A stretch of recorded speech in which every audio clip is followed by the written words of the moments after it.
আজি প্ৰথম মই আমাৰ কৰাইতলা নাটবস্তিত ৰাস্তা নতুনকৈ বনাবৰ কাৰণে আধাৰশিলা স্থাপন প্ৰথম কৰিলোঁ।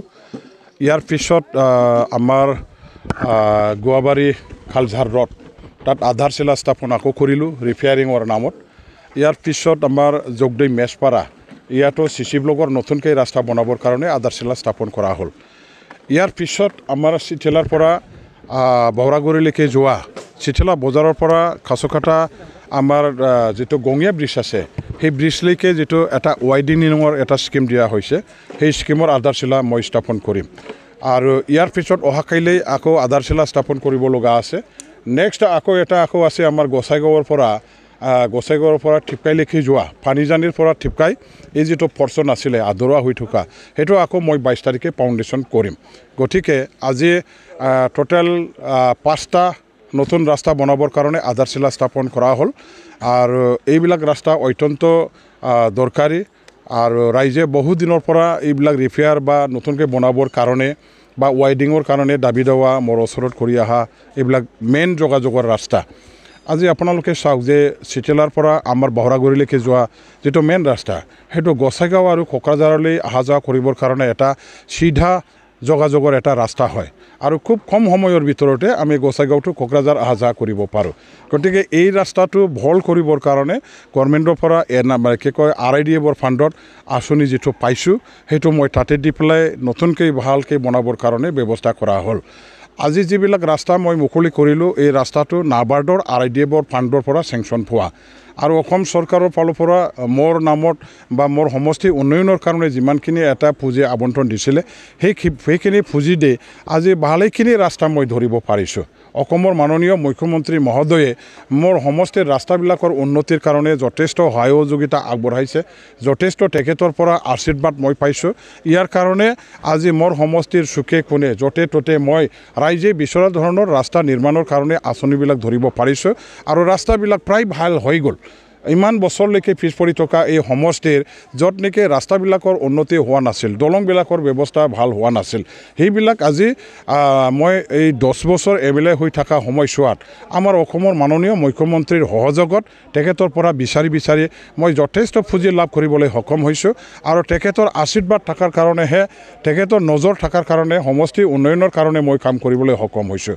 গতিকে মই তেখেতক অন্তৰৰ পৰা সমষ্টিবাসী ৰাইজৰ হৈ ধন্যবাদ জ্ঞাপন কৰিছোঁ। আগলৈও আশা ৰাখিছোঁ তেখেতৰ আশীৰ্বাদ সহায় সহযোগিতা মোৰ সমষ্টিৰ প্ৰতি উন্নয়নৰ কাৰ্যকলাপ মই হাতত লোৱাবিলাক মানে এই বেলিত তেখেতে যাতে সহায় কৰি থাকে ইয়াৰ কাৰণে মই তেখেতৰ ওচৰত মানে আহ্বানো কৰিছোঁ আৰু আশাও ৰাখিছোঁ সেইটো তেখেতে নিশ্চয় পূৰণ কৰিব।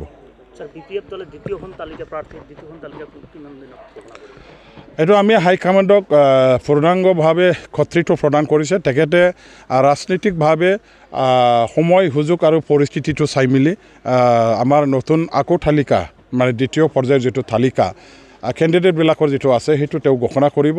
আমি সেইটো আমাৰ ফালৰ পৰা আমাৰ মুখেৰে কোৱাটো সেইটো মানে অনুচিত। গতিকে হাইকমাণ্ডে যেতিয়া ঘোষণা কৰিব আপোনালোকে নিশ্চয় পাই যাব।